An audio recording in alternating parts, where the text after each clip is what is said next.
मैंने और मेरे दोस्त विक्रम ने भानगढ़ की कई कहानियां सुनी थी और लोगों के मुताबिक भानगढ़ इंडिया की सबसे डरावनी जगह है। वहां सूरज ढलने के बाद अंदर जाना कानूनन मना है। कहते हैं इस किले में राजकुमारी रत्नावती रहती थी, जिसकी खूबसूरती की चर्चा दूर दूर तक की जाती थी। किले के पास एक सिन्हई नाम का तांत्रिक रहता था, जो राजकुमारी की सुंदरता से मंत्रमुग्ध हो गया था और किसी भी कीमत पर राजकुमारी को हासिल करना चाहता था। एक बार राजकुमारी अपने दोस्तों के साथ बाजार में इत्तर खरीदने के लिए निकली। उस तांत्रिक ने ये देखा और इत्तर में काले जादू की मदद से ऐसा कुछ मिलाया जिसे लगा कि राजकुमारी उसके वश में हो जाती। किसी नगरवासी को इसकी भनक लग गई और उसने राजकुमारी को जाके ये सब बता दिया। ये सुन के राजकुमारी ने वो इत्तर की बोतल महल के बाहर फेंक दी और वो चट्टान पर जा गिरी। काले जादू के कारण वो चट्टान उस तांत्रिक की ओर आकर्षित हुई और उसे कुचल डाला। अपनी आखिरी सांसें लेते हुए उसने पूरे भानगढ़ को एक श्राप दिया। भानगढ़ अब कभी सुखी नहीं रह पाएगा और यहाँ जो कोई भी निवास करेगा सब मारे जाएंगे। उसके कुछ ही दिनों बाद मुगल योद्धाओं ने भानगढ़ में घुस के उस पर कब्जा कर लिया। उस लड़ाई में 10,000 लोग मारे गए, जिसमें कई औरतें और छोटे बच्चे भी थे। राजकुमारी रत्नावती को उन्हीं के कमरे में घुस के मार दिया गया था। कहानियों की माने तो आज भी वहां उन लोगों की आत्माएं घूमती हैं और जो भी इंसान सूरज ढलने के बाद वहां गया है वो कभी वापस नहीं लौटा।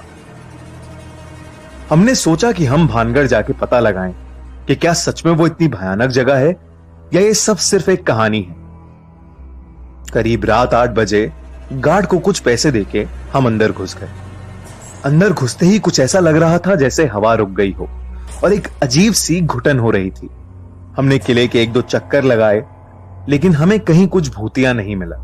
मुझे एक जरूरी कॉल करना था और नेटवर्क के चक्कर में मैं किले के एक दूसरी तरफ चला गया। जैसे ही मैंने कॉल मिलाया तभी मुझे किसी लड़की की चीख सुनाई दी और मैं भागा भागा विक्रम के पास लौटा, पर वो वहां था ही नहीं। मैंने उसे काफी आवाज लगाई, विक्रम विक्रम, पर कोई जवाब नहीं आया। तभी मुझे ऊपर के कमरे से एक धम करके आवाज आई तो मैं उस तरफ चलने लगा। जैसे ही मैं सीढ़ियां चढ़ रहा था वैसे ही मुझे पायल की छन छन सुनाई दी और मुझे लगा कि मेरी बगल से कोई लड़की भागी। अब मुझे काफी ज्यादा डर लगने लगा था। मैं फिर चिल्लाया, विक्रम विक्रम। मैं महल का हर एक कमरा देख रहा था। तभी मुझे एक कमरे की खिड़की की तरफ विक्रम खड़ा दिखा और मेरी जान में थोड़ी सी जान आई। विक्रम, कहां था यार तू? जल्दी चल यहां से, गलत आ गए हम यार, प्लीज चल यहां से, चल जल्दी से। विक्रम ने कोई जवाब नहीं दिया। मैंने जैसे ही उसका हाथ पकड़ा वैसे ही पीछे के दरवाजे से मुझे विक्रम की आवाज सुनाई दी। जब मैंने देखा कि विक्रम तो अभी दरवाजे से आया है और मैंने जिसका हाथ पकड़ा है वो कोई और है, तो मेरी बुरी तरह हालत खराब हो गई। जैसे ही मैंने उसका हाथ छोड़ा उसने मुझे मुड़ के देखा। उसे देख के मैं कांपने लगा और पीछे गिर पड़ा। विक्रम ने मुझे उठाया और हम दोनों भागे भागे वहां से निकले। मैंने उसे बताया कि मेरे साथ क्या क्या हुआ और विक्रम ने बोला कि उसे भी महल में किसी लाल साड़ी वाली औरत का भूत दिखा।